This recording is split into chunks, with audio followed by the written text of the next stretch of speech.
Muy buenas tardes, amigos de Literatura Visión, compañeros de trabajo y de todos los diferentes países a donde nos están escuchando, allí donde la academia tiene sus raíces en estas capítulos.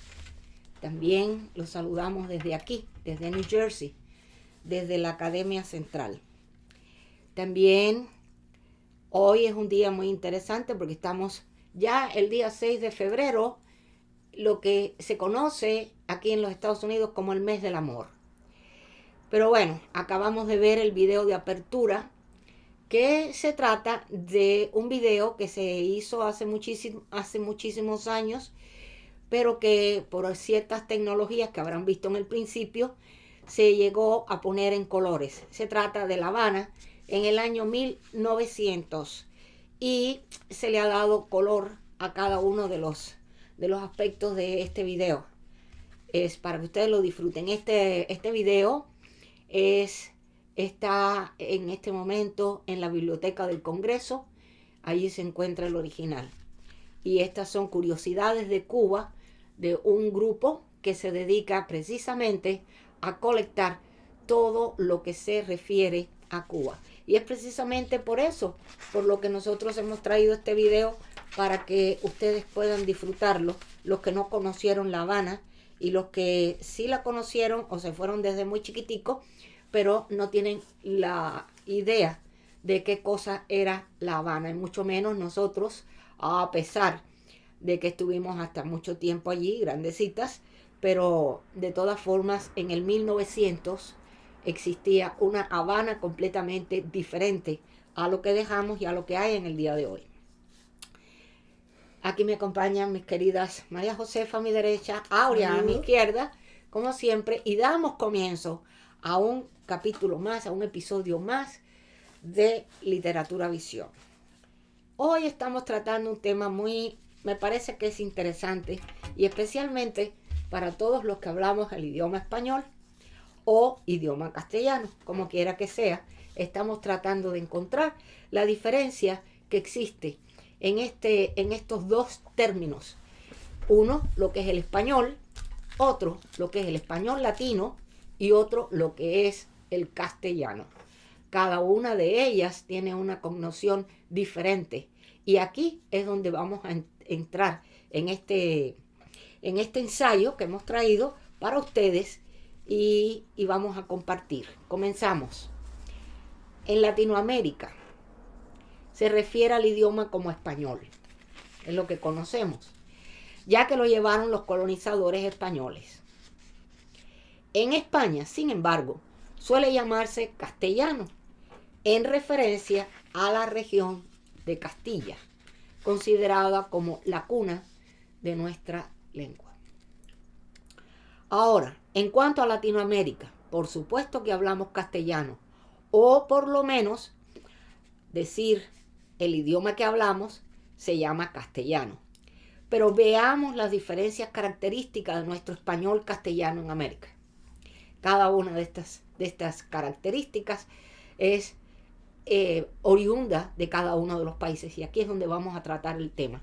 Empecemos por el español caribeño, o sea, que es una variante del español que se habla solamente en Cuba, Puerto Rico, República Dominicana, Colombia, Venezuela y Panamá.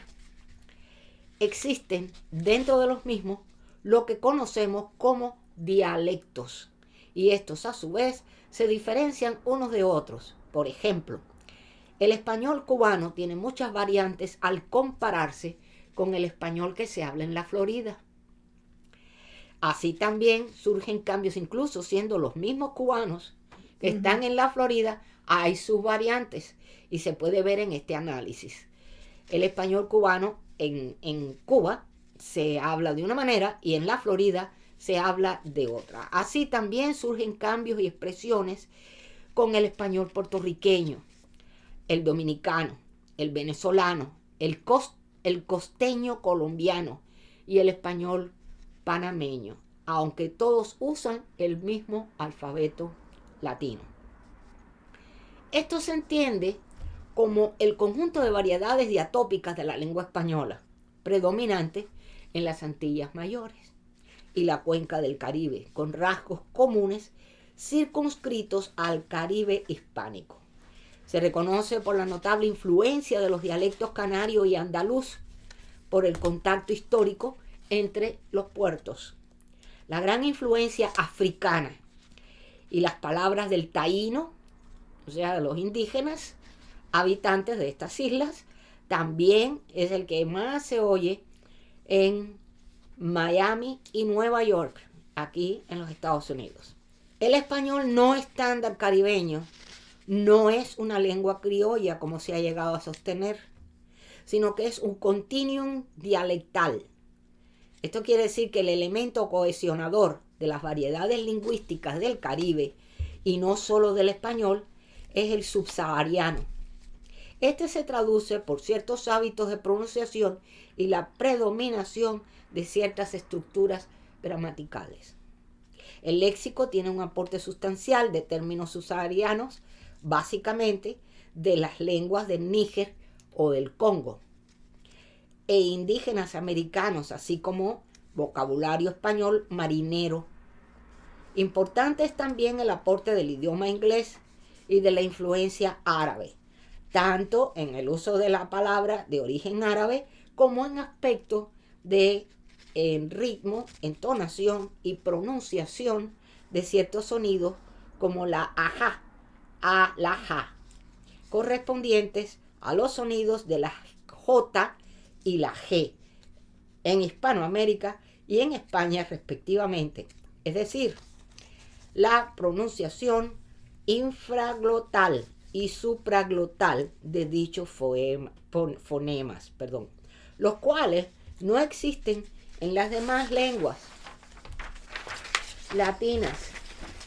Estos son sonidos que fue formalmente introducido en el llamado reajuste de las consonantes sibilantes. El español del Caribe fue la lengua franca de los esclavos africanos y se impuso a las lenguas indoamericanas. Si en algunas regiones es hoy en día la lengua predominante, en otras es segunda lengua tras el criollo local o vehicular. Lengua general. También en latín medieval e italiano, o la lingua franca, es un idioma adoptado de forma tácita para un entendimiento común entre personas que no tienen la misma lengua materna. En cuanto al origen del término, podemos entender que la lengua franca, del latín tardío lingua franca, se llamó originalmente al idioma fráncico, que es de origen germánico, hablado en tiempo de Carlomagno. Luego se llamó así al latín y más recientemente al saber una lengua con elementos léxicos del francés, italiano, español, árabe, turco y algunas más usadas en el pasado en la cuenca mediterránea, particularmente su parte oriental y en el norte de África, para entenderse los habitantes de estos países con los europeos en sus relaciones comerciales. No obstante, si el Caribe se caracteriza por su gran diversidad de culturas y lenguas, el español hablado allí, en todas sus variantes, tiene un papel unificador e integrador de los diversos grupos humanos y de las diversas nacionalidades presentes en la región. En cuanto a los giros o modismos que caracteriza el lenguaje, el español caribeño lo debe al quicongo, al andaluz, al canario y al taíno. La mayor parte de su léxico, el cual diverge en cierta medida de otras formas del español. También se vio enriquecido por los aportes de las grandes oleadas de inmigrantes hispanos a principios del siglo XX, sobre todo gallegos, asturianos y vascos. Además, hay que destacar que el español caribeño ha sido una de las variantes diatópicas que más directamente ha incorporado léxico proveniente del inglés norteamericano y del Caribe anglófono. no solo por contacto geográfico, sino también por las profundas relaciones económicas, políticas y culturales. A modo de conclusión, hay que decir que el Caribe, escenario de sincretismos culturales a lo largo de su historia, ostenta variedades del español muy ricas en cuanto a diversidad de rasgos fonéticos, sintácticos y léxicos, indistintamente coherentes con los del español andaluz, el canario, el centro norte ibérico o con los de las regiones de la América continental hispanoparlante. Ahora les dejo el seguimiento de este trabajo a nuestra compañera Aurea para que nos hable sobre el español latino. Como hemos visto, existen decenas de variedades del idioma español en las Américas, pero podemos afirmar que el español en América no existe. Por ejemplo, solo en Colombia hay una decena de dialectos, costeño con sus variedades, rolo, paisa, etc. Se han encontrado diversas variedades dialectales del español que algunos han agrupado en diferentes países. Hoy, en este seminario, solamente analizaremos algunos de ellos por su fantástica diversidad entre un país y otro. Veamos. El español rioplatense de la República Argentina. Existen 7 diferentes dialectos los que forman el lenguaje común, entre ellos el porteño metropolitano, el bonaerense pampeano, el entrerriano, el santafesino, el patagónico, el cordobés, el uruguayo, como los más comunes, y todos utilizando en la escritura el alfabeto latino. Español rioplatense, castellano rioplatense, es un dialecto del español hablado argentino, es ar, y el español uruguayo es yuy. Su uso se extiende en la zona de la cuenca del Río de la Plata. Por consiguiente, en una extensa zona de Argentina y otras regiones aledañas, centrada en las aglomeraciones urbanas siguientes: Buenos Aires y su área metropolitana. Definición donde actualmente está incluida La Plata, Montevideo, Rosario, Mar del Plata, Santa Fe, Paraná, Bahía Blanca y Neuquén, cada ciudad con su correspondiente conurbano. Estos son los focos poblacionales más importantes de la región. Esta variante idiomática extiende su influencia cultural a zonas geográficamente distintas, sobre todo a través de los medios audiovisuales en los que el lecto estándar para Argentina. En las regiones que muestran lazos estrechos de comunicación con otros países, como las fronteras con el suroeste, occidente de Bolivia, Paraguay o Brasil, en que las influencias de otros idiomas como el quechua, el guaraní y el portugués son notables. Han llegado a fusionarse con esto, creando distintas variantes. No obstante, en los sitios con una población relativamente estable desde antes de las oleadas migratorias de los siglos XIX y XX, es la forma más extendida del español en la región. Los rasgos adquiridos por influencia, las corrientes migratorias que arribaron a Argentina, compuestas especialmente por personas venidas de Italia, distintas zonas de España, como País Vasco, Cataluña, Canarias, Galicia, Andalucía y de países limítrofes, posibilitan la conformación particular del léxico único y no homogéneo. A todo esto debemos sumarle las distintas entonaciones de cada región, es decir, los famosos cantitos originadas en la mezcla del sustrato indígena inmigrante con la pronunciación local. Particularmente fuerte es la influencia del italiano y sus dialectos en la tonada. De Buenos Aires, Rosario, Santa Fe, la capital y Montevideo son numerosos los italianismos, es decir, palabras derivadas del italiano o de las lenguas habladas en la península itálica, entre otros, pibe, de priveto, muchacho, aprendiz en genovés, loburo, de lavoro, que quiere decir trabajo. En el idioma español, el influjo desde el italiano, o mejor dicho, desde las diversas lenguas italianas, incluyendo a los varios dialectos, idiomas además del italiano normativo, es muy fuerte y se hace notorio. Como en otros idiomas europeos, durante el Renacimiento, que se originó en Italia entre el 1400 y 1500, influyendo con sus innumerables innovaciones no solo en la vida cotidiana, sino en la cultura de toda Europa y a través de las lenguas europeas, también en las de los otros continentes, siendo este el caso de Argentina. También el léxico del español rioplatense es enriquecido con italianismos a causa de la masiva inmigración de italianos, conociéndose así el llamado préstamos de lenguas nativas, que no es otra cosa que las incorporaciones de otras lenguas, especialmente europeas, entre ellas el francés y el inglés.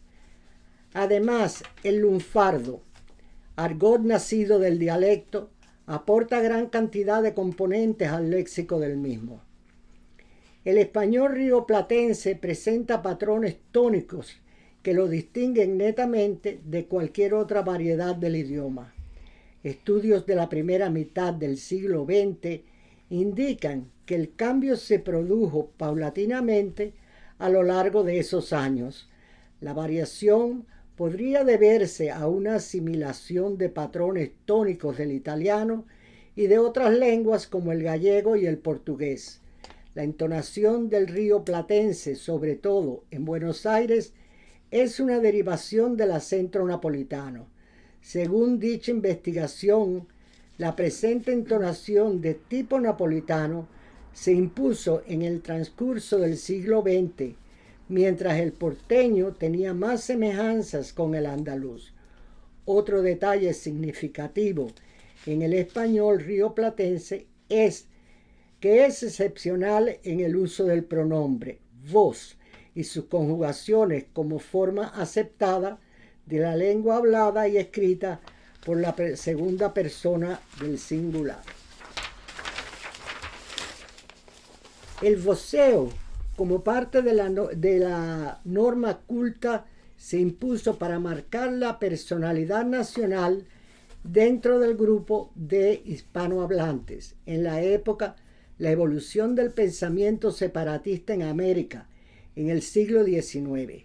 Asimismo, en la misma época, la literatura y la poesía gauchesca llegaron a tener gran popularidad. El gaucho fue presentado como símbolo de la argentinidad, debido a que la literatura gauchesca se basaba en el habla de la población rural y evitaba las normas clásicas del español. La lengua gauchesca fue considerada el idioma nacional y argentino. La gran diferencia de Argentina con otros países voceantes es el uso del voceo en la literatura y en el lenguaje culto sin reparo alguno. En ciertas regiones de Argentina, como Cuyo, es más visto que los jóvenes y adultos traten de voz a los ancianos, y también de modo gracioso se suele tratar de usted a las mascotas. La Academia Argentina de Letras aceptó el uso del vos como legítimo en 1982, debido a la extensión del uso y a que también autores de prestigio usan el voceo en sus obras literarias. Ahora los dejo con María para finalizar el tema de hoy. Adelante, María. Muchas gracias, mi amor. Como siempre, les saludo con todo mi cariño y les mando un abrazo. Y seguidamente voy a la parte del tema que me toca hoy. El español que se habla en España.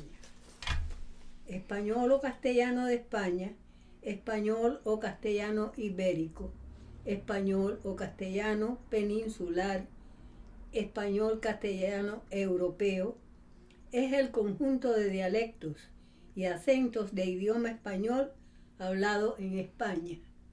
Y salvo el español peninsular, puede incluir también el español hablado en Canarias, en nuestras amadas Islas Canarias, porque todos la aman. La lengua española nació como lengua castellana, según algunos en el año 987. Se tiene registro de que en el monasterio de San Millán de Cogolla, los monjes anotaron al margen de algunos escritos las traducciones del latín a la lengua vulgar. Esta no era otra que el dialecto navarro-aragonés. Después de algún tiempo, y gracias a las nupcias de Isabel de Castilla y Fernando de Aragón, el castellano pasó a ser un dialecto regional para convertirse en la lengua nacional de España y se le comenzó a llamar lengua española. Por castellano comenzó a entenderse entonces el dialecto de Castilla, Aragón, Murcia, Andalucía, Asturias, Galicia y Navarra. En cambio, el español o la lengua española era de lengua hablada en el Reino de España, pero según su contexto histórico,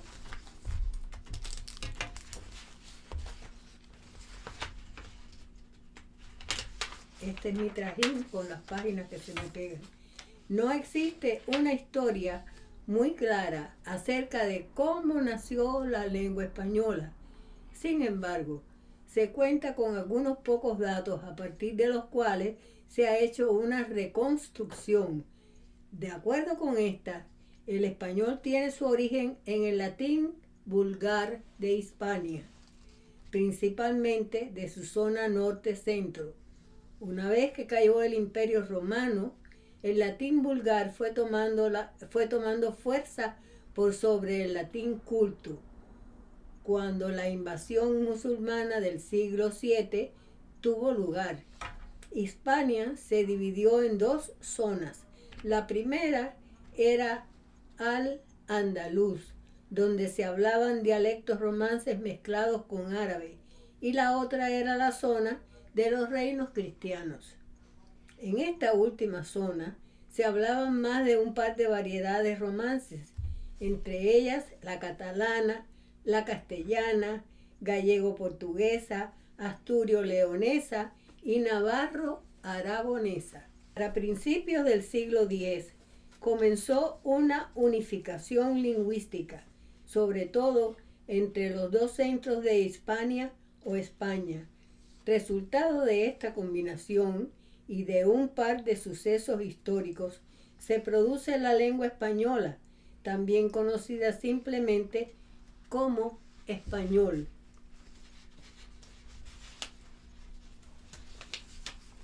¿Por qué es castellano y no español?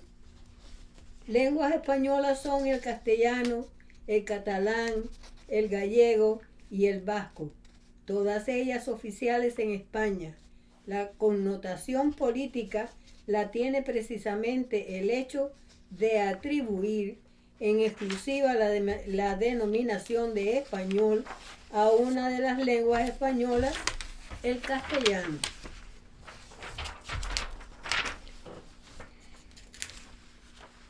Lo cierto es que para fines políticos, español y castellano son sinónimos y salvo algunas diferencias históricas, no existe problema en el uso indiscriminado de ambos.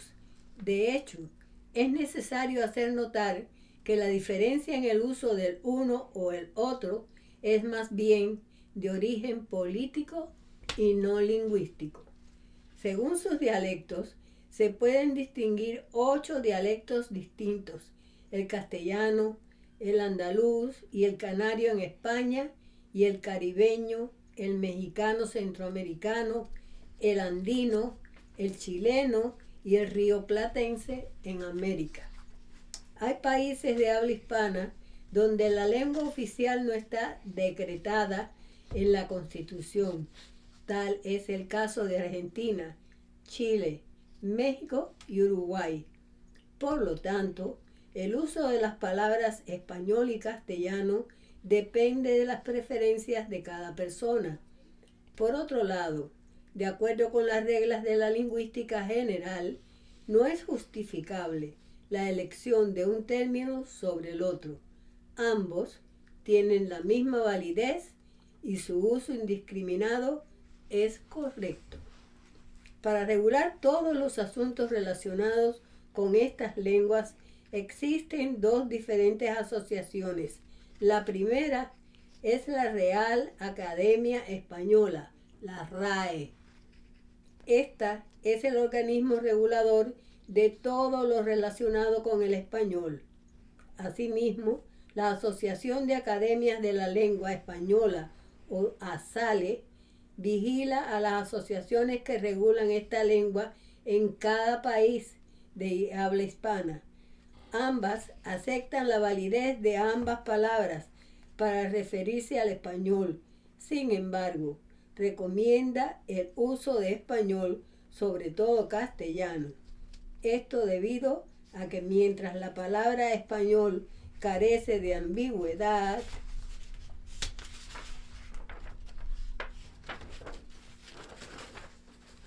castellano no.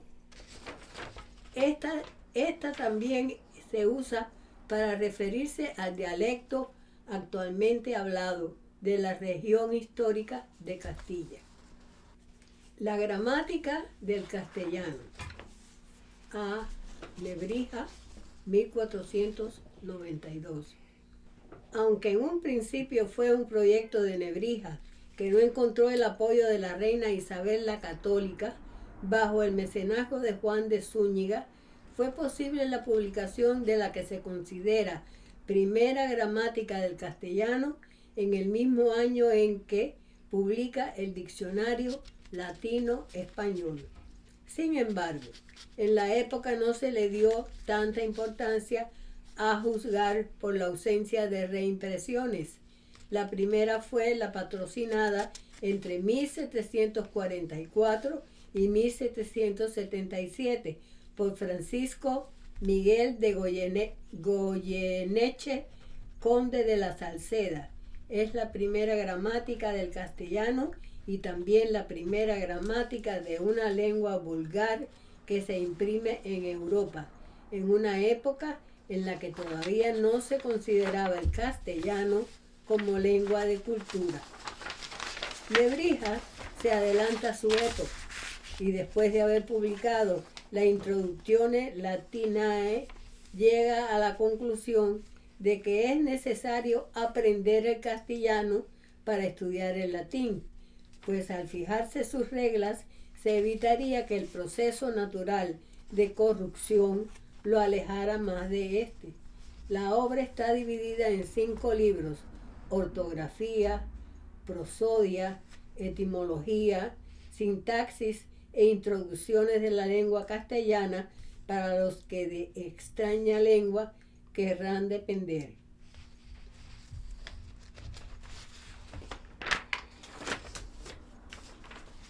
Aunque hay autores que afirman que Nebrija pudo estar al frente de la imprenta anónima de la que salieron muchas de sus obras, no haciendo figurar su nombre en el pie de grabado, en el pie de imprenta, por ser incompatible el oficio con su cargo de catedrático de universidad.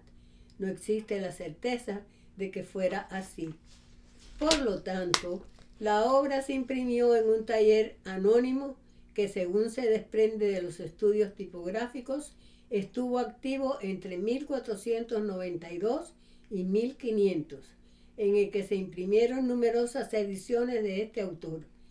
En el texto impreso con tipos góticos se han utilizado tintas rojas y negras y puede observarse el hueco en blanco para las iniciales. Así, queridos amigos, se forjó la historia de nuestro idioma castellano español.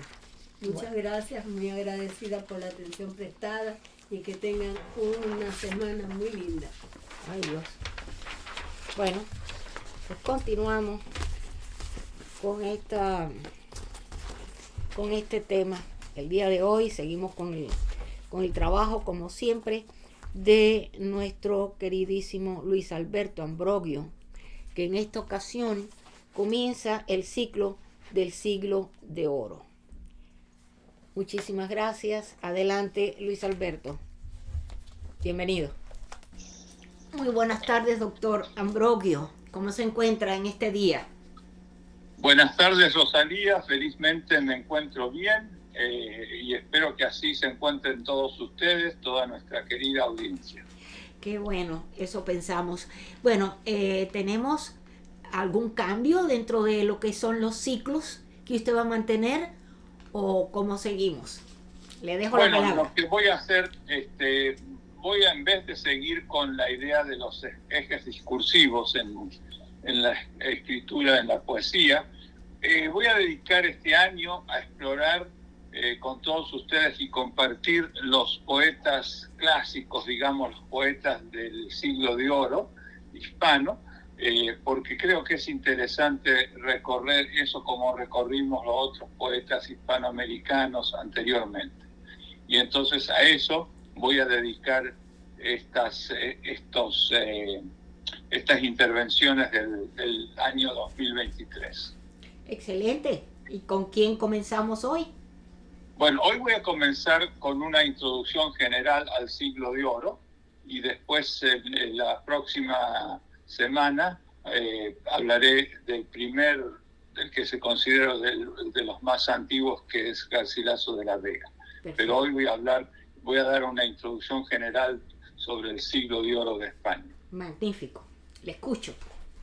Bueno, el siglo de oro obviamente es un periodo histórico de la historia hispanoamericana y específicamente española, en la que florecieron no solamente, digamos, el pensamiento, el arte, las letras castellanas, sino muchísimas otras cosas, como un auge político del Imperio Español y militar también, de las diferentes casas de Trastámara y de la Causa de Austria relacionadas con España.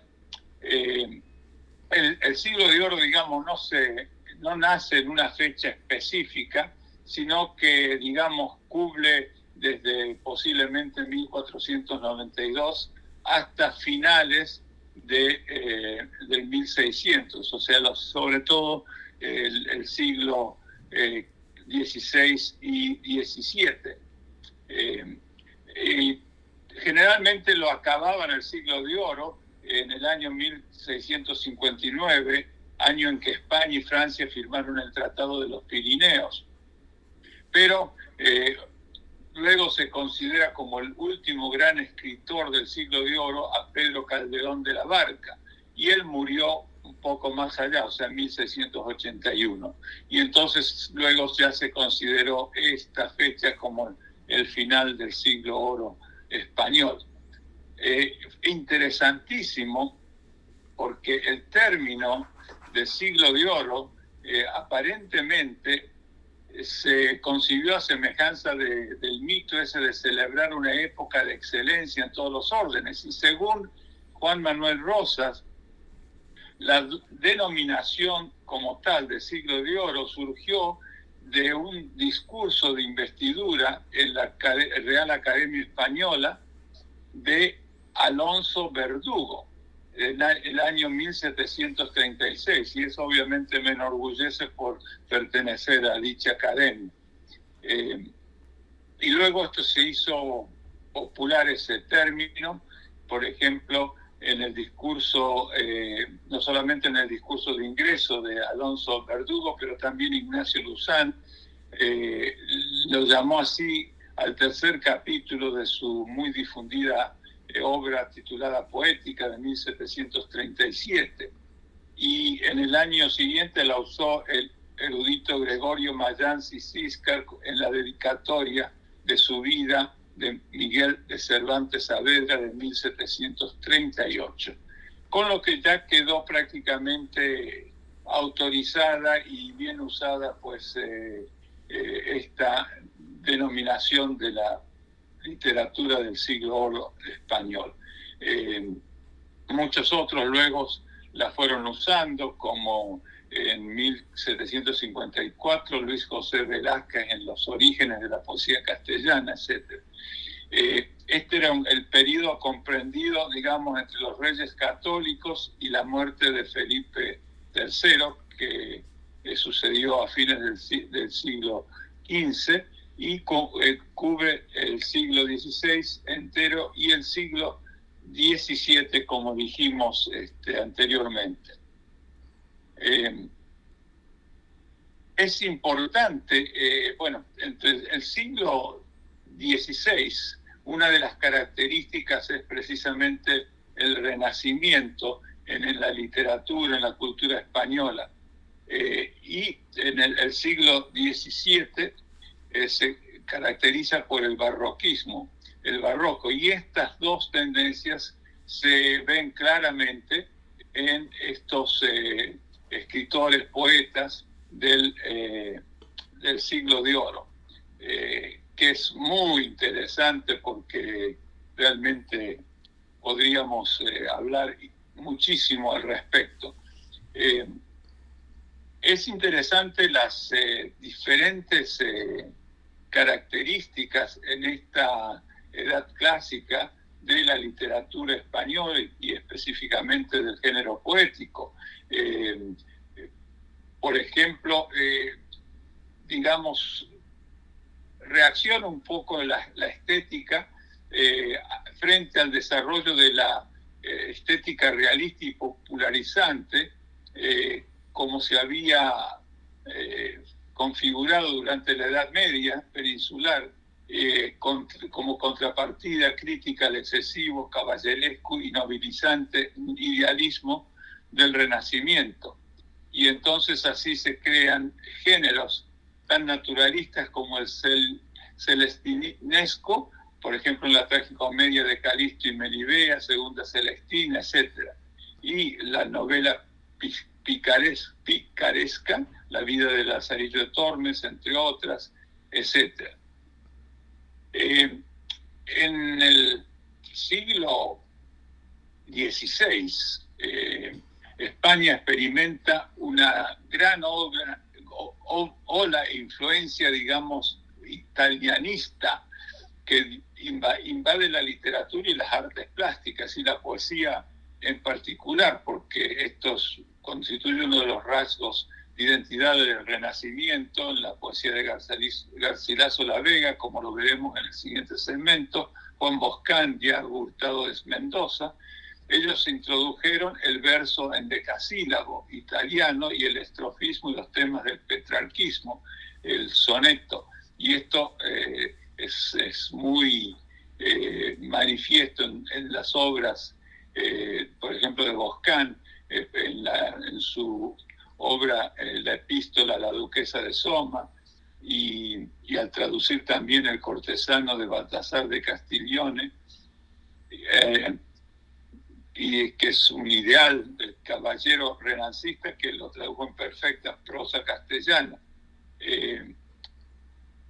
Y también contra estas también se levantaron ciertos corrientes nacionalistas, por ejemplo encabezadas por Cristóbal de Castillejo, residente en Viena, y Ambrosio Montesinos, partidarios ambos del octosílabo, que era una de las características también de esta producción poética. En la segunda mitad del siglo XVI es cuando la tendencia italiana y la autóctona castellana coexistieron y se desarrolló la ascética y la mística. Y allí vienen los grandes nombres de los poetas de esa época, como San Juan de la Cruz, Teresa de Jesús, Luis de León, entre muchas otras, porque hay muchísimos otros que también vamos a discutir, de poetas y escritores clásicos del siglo de oro.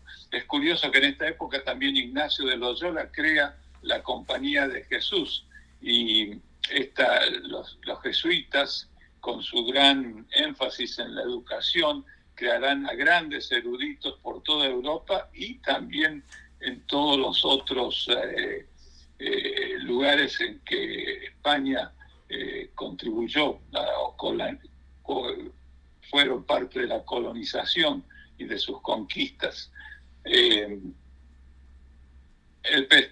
petrarquismo que antes aludí siguió siendo cultivado por autores como Fernando de Herrera, y un grupo de jóvenes nuevos autores comenzó a generar un nuevo romancero, a veces con el tema morisco. Por ejemplo, Lope de Vega desarrollará un culto casticismo a través de sus diversos cancioneros como rimas sacras, la Filomena, rimas humanas, etc.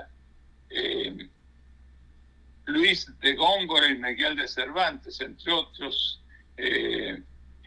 también pertenecen a este tiempo. Y el mejor poema de épica culta en español se reconoce que fue compuesto en esta época por Alonso de Ercilla, titulado La Araucana, que narra la conquista de Chile por los españoles. Se publicó en el año 1584, y en esa época también Francisco Hernández Blasco, en ese año, dio a conocer un extenso poema épico en estancias de asunto evangélico titulado La Universal Redención, que curiosamente tendría muchísimas ediciones y un gran éxito, aunque realmente no son esas obras que luego se reconocen o que se estudian como hemos estudiado las de los otros autores que ya mencioné. Otras figuras excepcionales líricas son los poetas, por ejemplo, Francisco de Aldama, Andrés Fernández de Andrada, hermanos Bartolomé y Lupercio y Leonardo de Angelsola, Fernando de Herrera, Francisco de Medrano, Francisco de Rioja, etc. Hay muchos otros, incluyendo Bernardo de Valbuena, quien en 1624 dará al mundo la segunda gran epopeya culta en español, el Bernardo o Victoria de Roncesvalles. En el siglo XVI, más que el petrarquismo, fue dominada por movimientos estéticos del conceptismo y culturalismo, expresado el primero en la poesía de Francisco de Quevedo, que se caracteriza por su sátira, su moral y filosofía existencial, y en el segundo también por la lírica de Luis de Góngora, los sonetos, la fábula de Polifemo y Galatea, y sobre todo sus soledades, ambos con gran influencia posterior, pasando ya el siglo de oro, por supuesto.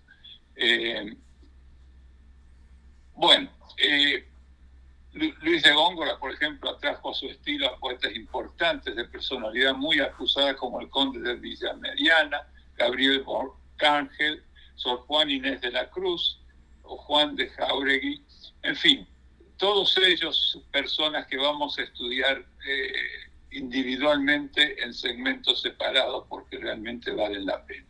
Pero quise compartir esta, digamos, visión total como introductoria, porque es muy interesante la época, el siglo de oro, digamos, en su contexto social, en sus características de renacimiento y barroco, y digamos, con tantos aspectos importantes que tendríamos que luego analizar.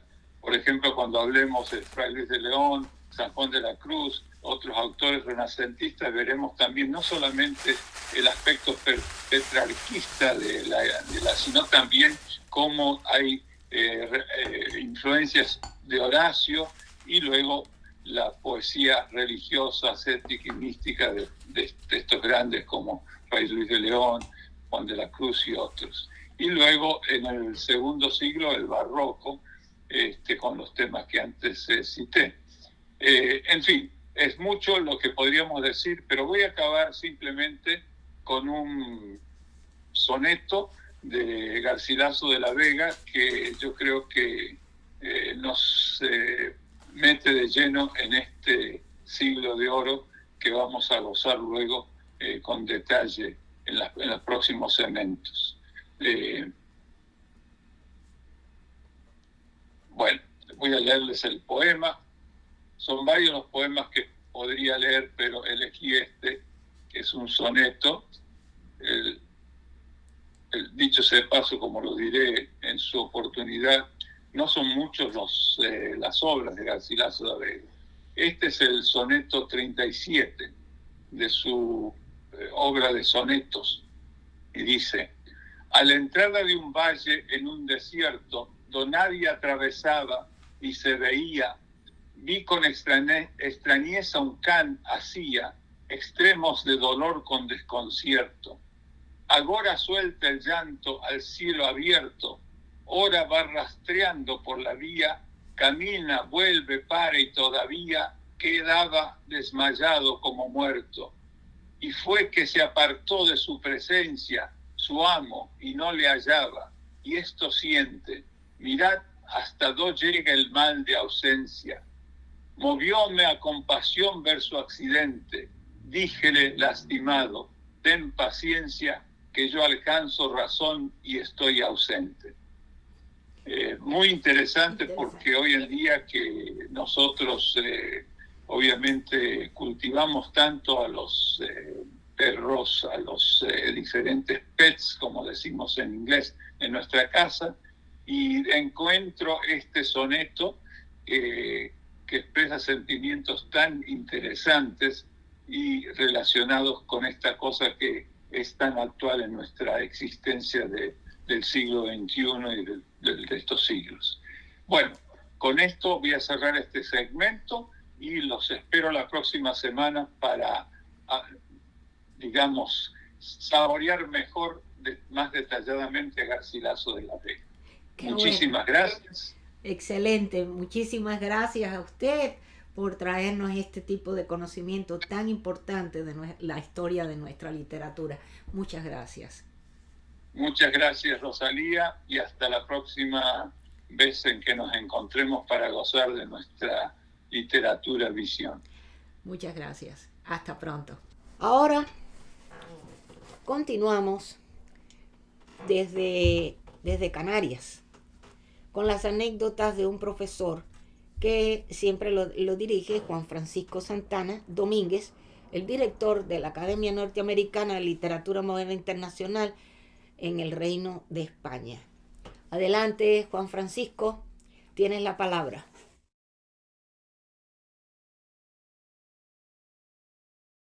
Hola, buenas a todos.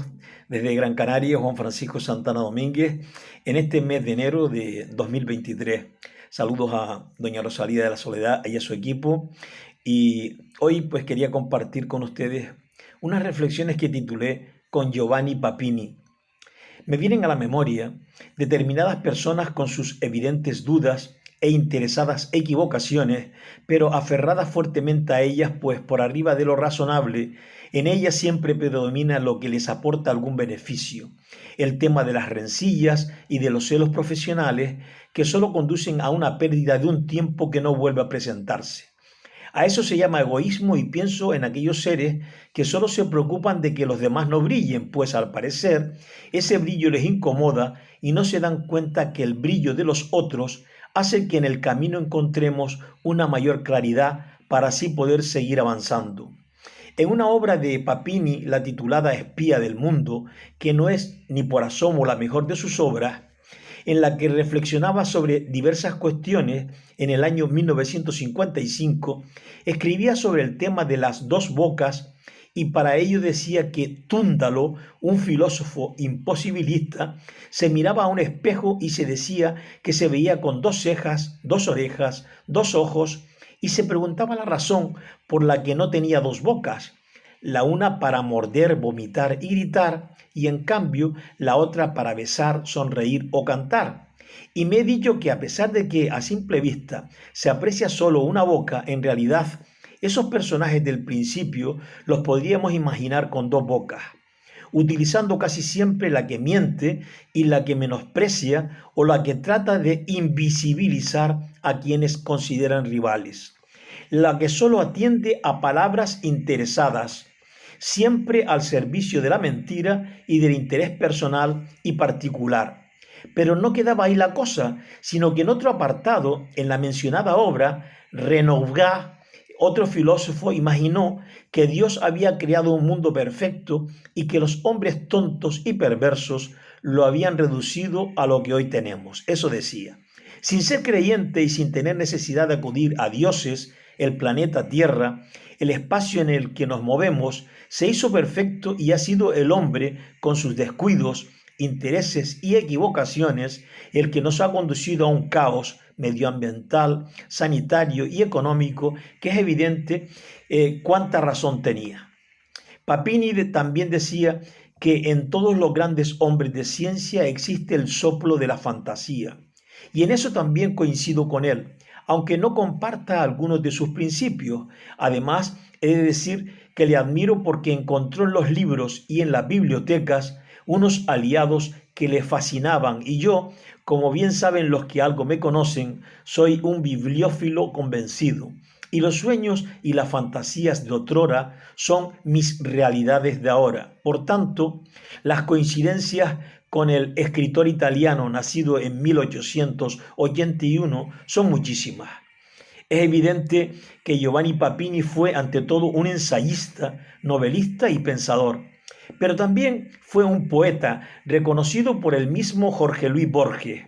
Le dio una gran importancia a la poesía, llegando a manifestar: si los poetas callan, quiere decir que los pueblos están ya en el coma de la agonía, que no les queda fuerza ni para gemir. También afirmó: la poesía es, pues, iluminadora, purificadora y redentora. En esta ocasión me he imaginado sentados y tomándonos unas naranjadas y unos bocadillos en la calle Mayor de Triana, aquí en la isla de Gran Canaria, en un diálogo pendiente, un encuentro deseado con Giovanni Papini, reflexionando sobre cuestiones que están hoy a la orden del día. También hablamos de algunas de sus obras: Gog, El libro negro, Un hombre acabado, Las locuras del poeta o El crepúsculo de los filósofos. Le he sentido respirar, emocionarse, mirándonos a los ojos, tras los cristales de sus gafas, preocupados por lo que sucede en estos momentos, llamándome muchísimo la atención su profunda mirada, dirigida al interior que no es visible, y su pelo al viento, ensortijado, como el que me recuerdo de rebelde veinteañero, mientras intentaba explicarme cómo se puede pasar de ser escéptico y ateo a creyente, católico, y yo, por mi propia experiencia, diciéndole que hasta lo más inimaginable es posible. Muchísimas gracias, un abrazo muy grande a todos desde Gran Canaria en este mes de enero de 2023. Muy amable. Ahora, desde hace algún tiempito, no la veíamos por acá, pero sí regresa, como siempre, y trae un tema muy interesante que a ustedes les va a gustar mucho.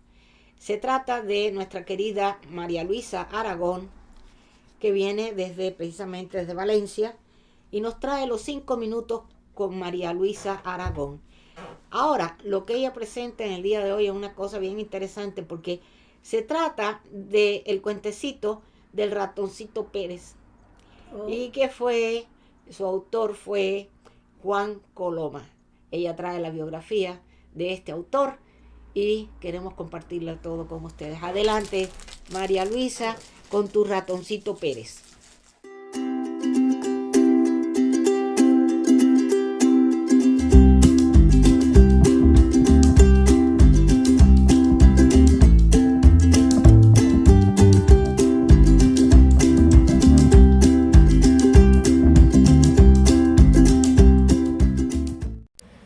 saluda Marisa Aragón para Literatura Visión, desde Valencia, España.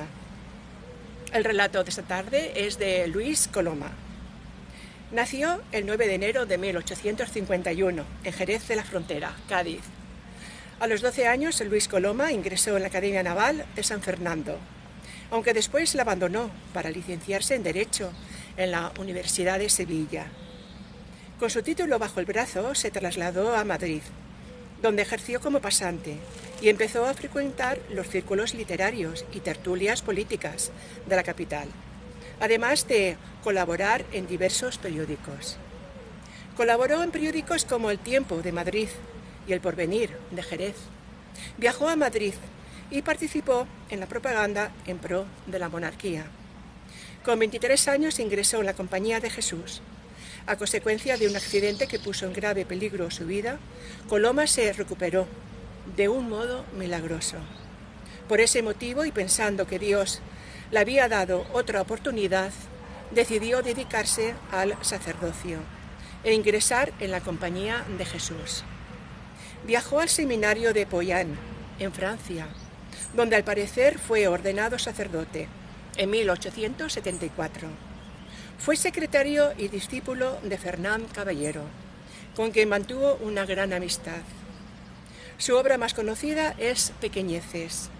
Entre sus novelas históricas figuran Retratos de antaño, La reina mártir, El marqués de Mora y Jeromín, sobre la infancia de don Juan de Austria.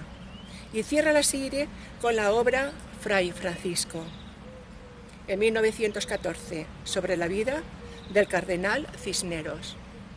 En 1908, el padre Coloma ingresó en la Real Academia Española.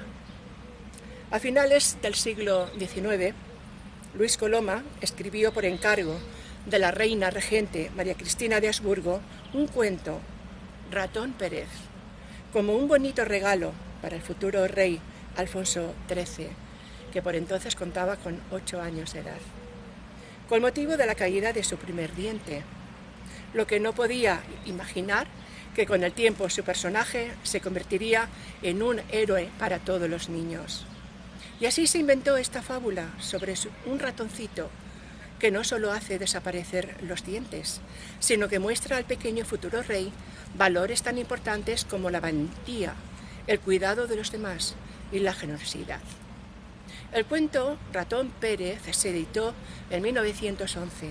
Fue desde entonces el ratoncito Pérez un personaje muy popular entre los niños de España e Hispanoamérica, que vivía dentro de una lata de galletas en la confitería Prast, en el número 8 de la calle Arenal de Madrid.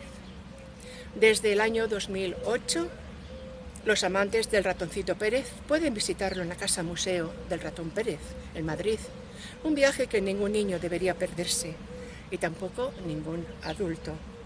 Una bonita y nostálgica manera de recordar que una vez también fuimos niños. Varias de sus obras fueron adaptadas al cine. El padre Coloma falleció en Madrid el 10 de junio de 1915. Deseo que hayan disfrutado de este relato. Muchas gracias. También desde España vienen todos los españoles, bueno, será por el idioma español, representantes de nuestro idioma castellano, pero viene Marijose Muñoz Rubio, que ya estuvo con nosotros en días anteriores, en programas anteriores, y hoy nos trae un trabajo muy especial sobre sus piedras con alma. Adelante, Marijose, tienes la palabra. Queridos amantes de la cultura y las artes, soy Marijose Muñoz Rubio de Granada, España. Desde el 5 de enero del año 2021 soy la delegada de Granada del capítulo Reino de España de la Academia Norteamericana de Literatura Moderna Internacional y hoy estoy aquí para presentar parte de mi obra pictórica y literaria de una forma muy especial. La primera parte de la exposición virtual que presento hoy para el programa de Literatura Visión revela mi faceta artística como pintora. Quiero saludar muy especialmente a doña Rosalía de la Soledad por darme la oportunidad de mostrar mi obra. A todo su equipo que constantemente están luchando por la cultura y las artes. y a todos mis compañeros de la Academia por todas las partes del mundo. Poseo la patente nacional española desde el año 2015 de mi técnica, pintura sobre piedra natural. A este trabajo lo he llamado litorama, 2 vocablos griegos que he unido a través de la letra O como nexo que comparten ambas palabras, lito, que significa piedra, y orama, que significa escena. Por lo tanto, escena en piedra es litorama, mi trabajo, a lo que he sumado el subtítulo Piedras con alma, que refleja perfectamente lo que quiero transmitir al público. Una de las peculiaridades de mi trabajo es que siempre dejo parte del color de la piedra original sin pintar. De esa forma, la propia piedra forma parte de la escena, no solo con el color, sino también con la textura o el volumen.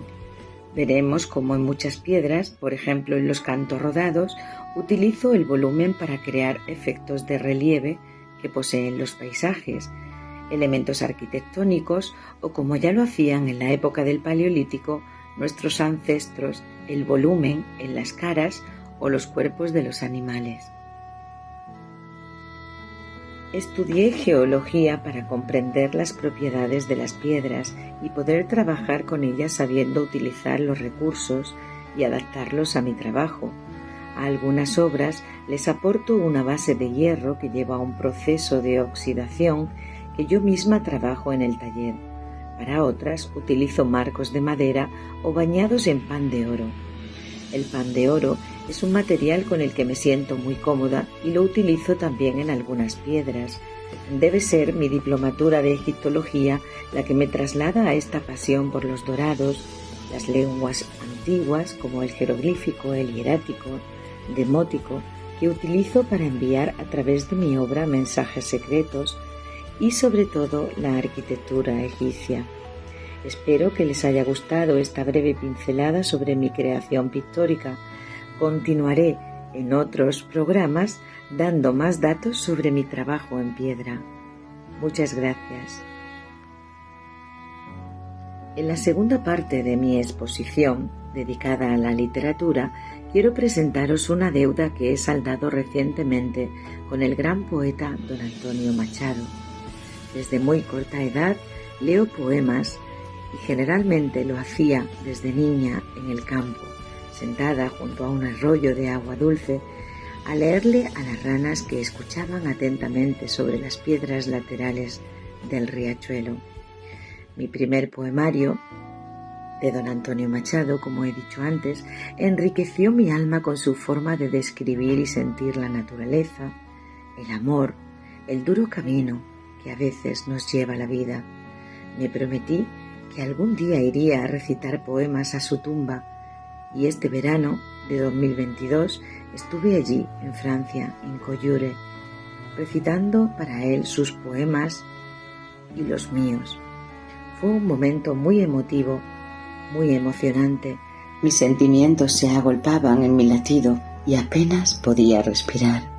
A lo largo de estos años de escritora, he escrito sobre el poeta y recitado muchas cosas de don Antonio. He hecho muchos recorridos poéticos y he participado en homenajes, antologías y recitales en su memoria y la de su esposa Leonor. Recorrer en Baeza las calles empedradas por las que el poeta solía arrastrar su pena, contemplando calladas las calizas de los edificios centenarios. Perderse en los paisajes de nuestra Andalucía, campos inmensos de olivos y almendros desde ese paseo que hoy lleva su nombre. He recitado en Baeza, he visitado los lugares que acogieron a don Antonio tras el fallecimiento de su esposa Leonor. Acaricié la mesa donde el maestro transmitía a los alumnos de la época todo su conocimiento y recité sus versos entre esas paredes de la Universidad de Baeza. Pero ahora, caminar su camino al exilio durante la Guerra Civil Española me llenaba el corazón de tristeza y lamento, porque soy capaz de ponerme en su piel y sentir su dolor. Gracias, querido Antonio Machado, por regalarnos tanta belleza y tanta entrega. Ahora voy a recitar una prosa poética con la que voy a participar en la antología para recaudar fondos para la restauración de la casa natal de Leonor. Y con esto me voy a despedir con mucho cariño, deseando que disfruten todos también de la parte literaria de María José Muñoz y deseando a su vez que sean muy felices porque el tiempo es demasiado valioso. Gracias. Zudillat, Machado y Leonor, por María José Muñoz. Oh, tú, la más dulce de las criaturas, tras los visillos tu sonrisa de lirio me huele a luna llena, esa luna que cimbrea en el reflejo del Duero, tan latente, tan verdad, y sentir su dolor. Gracias, querido Antonio Machado, por regalarnos tanta belleza y tanta entrega.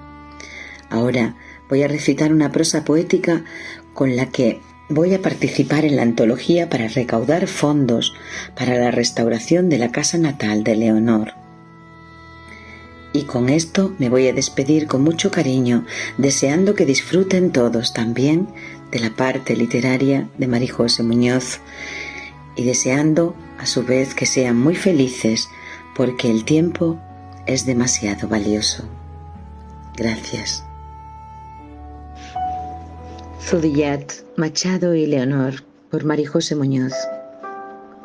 Oh, tú, la más dulce de las criaturas, tras los visillos tu sonrisa de lirio me huele a luna llena, esa luna que cimbrea en el reflejo del Duero, tan latente, tan verdad, tan fiel, tan buena. Tu voz de azahar se enreda en mi gallardía. 15 años bastaron en tu inocente mirada para arrojar por la alfombra de la Alameda, aquella tarde de estaciones, los caballos de mi noche interior, espuma perpetua que corría por mi ser. Cada vez que clavabas tus ojos negros sobre mí, audaz y soñador, no imaginé que incendiases con tu saliva mi alma. No eres rival, ni sombra, ni espada. Los laureles de tu negro pelo me sobrecogían, sangre inocente que devora mis mieses.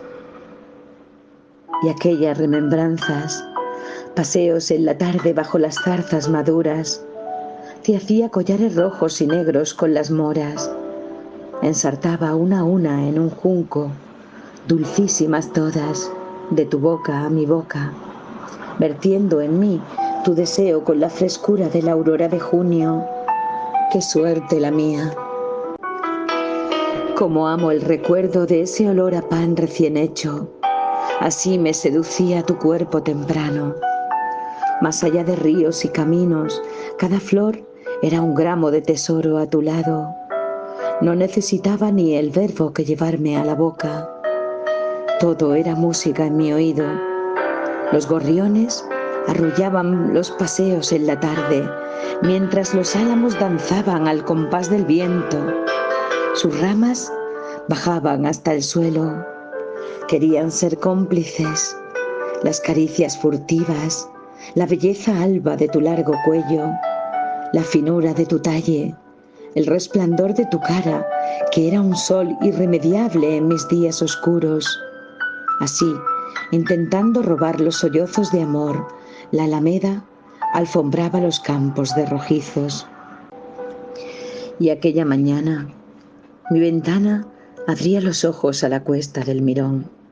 Los ruiseñores cantaban esperando tu risa, pero solo el silencio acudía a mi llamada.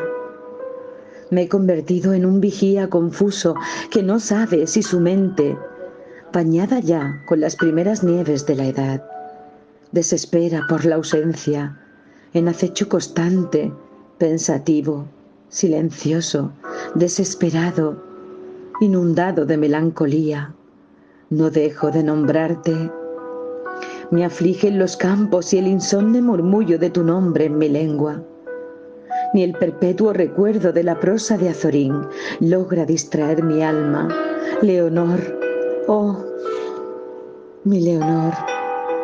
Esta falta de amor me conduce como una sombra por las tierras de Castilla, ligero, etéreo, casi invisible. ¿Quién soy sin ti? Esta soria solitaria, impregnada de tus gráciles perfumes, me asfixia. Las encinas, tan solitarias como yo, extienden sus brazos para atraparme. No encuentro a la esperanza entre sus ramas y la he buscado, amor. La he buscado para allanar el camino de vuelta a mi morada. La plata dormida en la trinchera me hacía perder todas las batallas. En tus virginales labios, mi casa, tu lugar de juegos favoritos, rincones negros poblados de penumbra donde jugar al escondite, hoy son luto para mi desolado corazón. Una lágrima muda, un murmullo de silencio, una ausencia de verde arrastrando mis huesos, un preludio de muerte. 8 días bastaron para dar rienda a mi locura, desterrarme a ninguna parte. Te fuiste, grité amargamente camino a Baeza. Un blanco ataúd clavado en mi alma, y el jazmín azul perdió todas las flores. En cada esquina me asaltaba un racimo de crisantemos. La tierra que te abraza me quema los pies y el alma. Tu cabellera de noche se ha convertido en la sombra de mi dolor. Fantasmas de un corazón, antaño luminoso. Perdóname, amada mía. La vida decidió robar nuestro futuro y todas las promesas de un amor inmortal se volvieron un mañana oscuro, una aurora apagada, un silencio de pozo. Sigo siendo aquel amante que cela en el pecho tu amor al viento. De pronto, todas las odas que poblaron mi corazón se han tornado elegías de lágrimas que abrasan mi alma. Y sigo siendo, a pesar de los años, solamente Antonio Machado, tu Antonio, tu esposo. Les gustó el programa, les gustó lo que trajo María José, maravilloso. A mí me Ahora, encantó, sí. sí, ahora vamos a ver el video de Alba Lerning con sus libros, sus audiolibros. Adelante, corre video. Buenos días a todos, estimados amigos de Literatura Visión. Quiero aprovechar la oportunidad que me brindan para invitarles a visitar nuestra biblioteca, en la que encontrarán libros y audiolibros de las más variadas temáticas y autores de todas las épocas y nacionalidades. Les ofrecemos poesía, ensayo, cuentos, novelas, todo lo que pensamos puede gustar a nuestros lectores y atraerlos para hacerles amar la lectura. Ese es nuestro único objetivo, el promover el amor por los libros y el respeto por los autores, muchos de los cuales casi han pasado al olvido, y son precisamente esos los que nosotros queremos rescatar para que los miles de lectores que nos visitan a diario puedan disfrutar de la belleza de sus obras. Cervantes, con su Don Quijote de la Mancha y las novelas ejemplares, Jorge Isaacs, con su novela María, Gustavo Adolfo Bécquer, con las rimas y leyendas, Santa Teresa de Jesús y cientos de autores más, le esperan en nuestra página. Muchas gracias. Saludos y mis respetos desde España. Y ya vamos llegando al final del programa y traemos lo que son los estelares que hemos titulado De la mano con las letras. Y vamos entonces a presentar a nuestro estimado doctor Ernesto Kahn, que nos trae un ensayo muy interesante.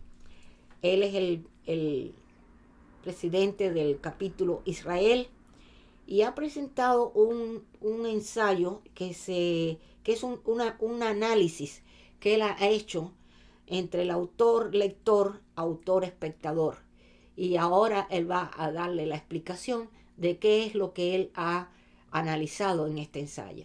Adelante, doctor Khan, bienvenido. Este es su programa y aquí los dejamos con el doctor Khan y nosotros nos vamos mientras ustedes disfrutan de este final del programa. Así es que, como siempre, nos despedimos. Hasta la próxima vez y vamos por más. Vamos. Vamos.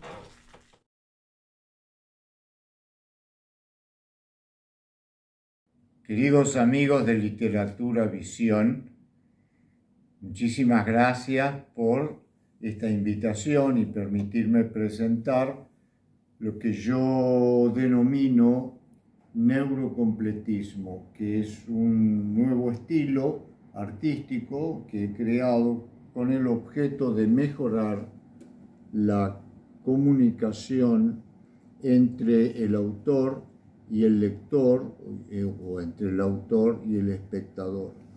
En realidad, esto lo que utiliza es incluso llegar hasta el diálogo, cosa que no era posible antes de la Internet. Bueno, acá voy a presentar también un número de ejemplos para hacer más claro lo que yo quiero proponer aquí. En esta propuesta, en realidad, yo presento como neurocompletismo lo que quiere decir neurona. La neurona se refiere a las neuronas del espectador, y completismo es que él trate de completar la sugerencia que de alguna manera, en forma indirecta, y por medio de la imaginación le hace el autor. Yo lo voy a explicar esto. Para eso el autor tiene que estar imaginando permanentemente cuál va a ser la reacción del lector, de manera que él pueda, a través de esa percepción, ir cambiando entonces la obra. De esta manera, en la imaginación se completa y el mensaje que viene a través de la obra. Para facilitar la participación del público espectador en una obra, debe quedar en claro que es mejor no tratar de utilizar un abstraccionismo total, sino con combinaciones de elementos que tengan formas identificables correspondientes a realidades, con otras que puedan ser completamente abstractas. Con mucha facilidad se podrá encontrar infinidad de obras en la historia del arte que tienen aspectos totales o parciales que les permitirán considerarse dentro de esta concepción neurocreativa. El observador es supuestamente un ser vivo, racional, desconocido por el autor. Este mismo autor, a quien llamamos pintor, escultor, músico o escritor, durante el proceso creativo puede ir desarrollando ese diálogo imaginativo o incluso real, neurocompletista, con su obra. En la fotografía y en el llamado realismo artístico absoluto de todas las épocas, el ser humano trata de representar lo que siente frente a una realidad exterior que lo impacta. Lógicamente, en el minimalismo, menos es más, tiende a reducir todo lo esencial, eliminando los elementos sobrantes. Esto tendrá un importante rol en la creación de una obra que deba ser completada mentalmente por los espectadores. Este minimalismo y en cierta manera el arte abstracto ayuda al hipocampo del cerebro, que está debajo del tálamo, a simplificar, eliminando todos los detalles, pero respetando lo que llamamos el concepto del sustantivo. Lucas Sier explica esto, que es muy importante. El cerebro es inundado de información sensitiva procedente de todos los sentidos. Si la mente intentara recordar toda esa información, la capacidad de memoria del cerebro quedaría desbordado en minutos. El cerebro dispone de esta capacidad de aprender a desechar la información carente de interés. Esto se debe a la inhibición de las vías sinápticas de esa información, vías sinápticas de las neuronas. El efecto resultante se denomina habituación y representa un tipo de memoria negativa. El arte abstracto en sus diversas formas, incluido el cubismo, tanto denominado analítico como sintético, pueden ser considerados como intentos minimalistas de reducir el realismo para ayudar a la memoria. En los aspectos referidos al neurocompletismo, especialmente en el completismo, el artista se tiene que valer de trucos para sugerir qué es lo que va a completar. Para eso, en la música se ponen ausencias de sonidos, espacios sugeridos por medios de colores, en el arte, el arte pictórico, movimientos de cosas, líneas incompletas y sensibles. Lo de sensible tiene que ver con la más gruesa es más oscura y la más delgada tiene luz. El impacto de contrastes violentos entre figuras y situaciones literarias o choques sociales y políticos, todo esto con el propósito de exagerar de modo intencional e irrealista los elementos de la obra que generan asociaciones en el lector y en el espectador, asociaciones para resaltar el lenguaje principal o mensaje de una obra que pretenda estimular la reacción del espectador.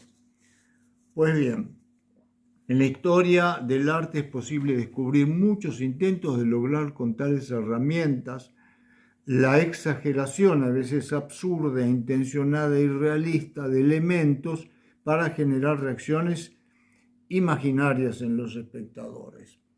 Eso lo podemos ver en el dadaísmo, en el surrealismo, en la pintura incluso del Bosco, que es una pintura antigua, que influye en la mente de las personas, tratando de buscar que ellos hagan lo que hacen en el teatro realmente. En el teatro, el espectador que está sentado viendo una obra de teatro, él está participando mentalmente de lo que está sucediendo en el escenario.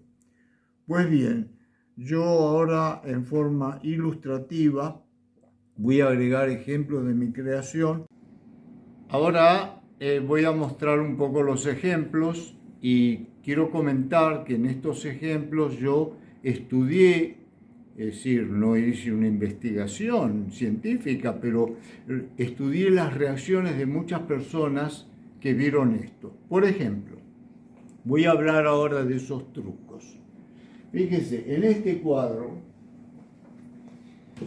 aquí yo estoy, y esto fue, lo que voy a comentar ahora tiene relación con las reacciones del público femenino. Este cuadro presenta al mundo del hombre, ya sea de agricultura, de división. Entonces aquí yo puse una cucaracha. La cucaracha, lo que entiende la gente, sobre todo las mujeres que vieron eso, les molesta esta cucaracha. ¿Por qué les molesta esta cucaracha? Porque dice que esta cucaracha va a ir circulando por todos los lugares, fíjate aquí, va a ir circulando esta por todos los lugares donde el hombre está, y eso molesta. Hay otra, y esto me refiero a los trucos, en esta hay acá la misma cucaracha. Pero esta cucaracha no molesta, sobre todo a las mujeres que investigué. ¿Por qué no les molesta? Porque aquí, esto que puede ser una paleta, aquí hay un agujero negro que es absorbente. Y entonces lo que me dicen, pregunto, ¿esta cucaracha les molesta? No, no les molesta. ¿Por qué no les molesta? Porque esta cucaracha va a ser tragada por el agujero negro. ¿Y cuáles son los mensajes que yo pongo subliminales? Por ejemplo, fíjense que las antenas de la cucaracha, ¿a dónde se dirigen? A ese agujero negro. Aquí, en esta otra, la cucaracha no se dirige hacia un lugar específico, sino que a todos los lugares. Voy a presentar otros, por ejemplo. Aquí yo estudié reacciones sobre todo de mis amigos, las personas masculinas. Cuando ven esta figura de estas tres mujeres, ¿qué es lo que más le llama la atención al público masculino? Esta mujer del vestido rojo y con todas estas aberturas. Y entonces lo que se imagina en este cuadro, entonces la figura de la mujer, ellos me decían, ellos se imaginan que estos trozos de parte desnuda que se ven es para desvestir o lo desvisten en la imaginación a la figura de la mujer. Aquí en este cuadro es un buen ejemplo sobre la parte de completismo, del neurocompletismo. Porque esto que puede ser una media luna o puede ser un rostro, aquí lo que se ve, ellos lo completan con este círculo. Y a veces completan en su mente el otro ojo que está aquí tapado por el pelo. En este otro ejemplo que voy a mostrar aquí, que es un cuadro muy abstracto, pero hay dos elementos que son ilustrativos de algo imaginativo. En primer lugar, el vaso, que es un vaso que está en una zona tridimensional, es un vaso de plástico corrugado. Y en esta otra parte vemos una quiebra aquí de toda esta estructura. Lo que yo voy a presentar aquí es un poema que, como todos mis cuadros que tienen poemas, subtextos, aquí lo que yo trato de asociar al espectador, ya van a ver ustedes en el poema que yo hablo de él, y quiero asociarlo a él con la quiebra que significa esto. Voy a leer el poema. Poema Un viaje por mis movimientos anímicos. Cerré la televisión cuando daba las noticias y en un vaso de plástico magullado puse las promesas de los políticos corruptos y sus falsos discursos a las gentes que la parten y quiebran, junto al vocabulario restringido de la nueva generación. Me fui a caminar, pensando en un poema diferente, pero apareció el fantasma de la entropía y entró en fuga y en los cementerios, mientras Julián me tocó el hombro y me dijo: vamos al bar.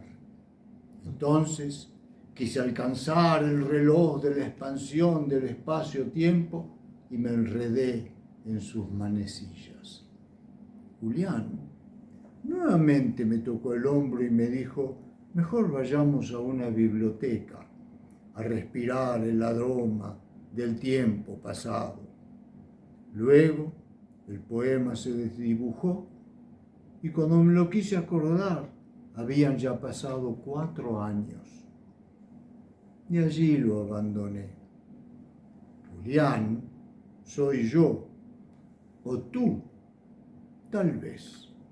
Aquí entonces ese tú se refiere a hacerlo socio de todo ese mensaje relacionado con la quiebra de la sociedad y la corrupción. Ese es el mensaje. El mensaje aquí es: Julián, soy yo, o tú, tal vez. En esta pintura lo que trato de hacer es generar, esto es bastante abstracto, este es el muro de los lamentos, lo que trato de hacer es generar el diálogo a través de una duda. Y la duda es que, sobre todo para los que conocen esto, aparece un cartel acá, que el cartel dice Westerwald Road, o sea, la calle del Muro de los Lamentos, lo cual es una cosa que no existe. Entonces, ¿cómo? ¿Qué hace este cartel acá? Entonces la pregunta puede generar el diálogo y, bueno, este es otro de los ejemplos acerca de los trucos que uno puede utilizar entonces para el neurocompletismo. En conclusión, teniendo en cuenta las necesidades de incrementar la comunicación de los autores de obras artísticas y los espectadores, lo que generará un progreso positivo hacia la popularidad y reconocimiento de los autores, utilizando el impresionante auge que vienen adquiriendo la Internet y las redes sociales, recomendamos que los autores usen esos medios y utilicen los conceptos y técnicas del neurocompletismo y obviamente, seguramente agregando muchas cosas que ni siquiera se me habían ocurrido a mí. En la comunicación con el público, esto puede ser muy interesante y muy positivo como un salto hacia un nuevo avance de esa comunicación. Esperemos que esa actitud incite discusiones y favorezca el diálogo relacionado con las obras artísticas. Muchas gracias, queridos amigos de Literatura Visión.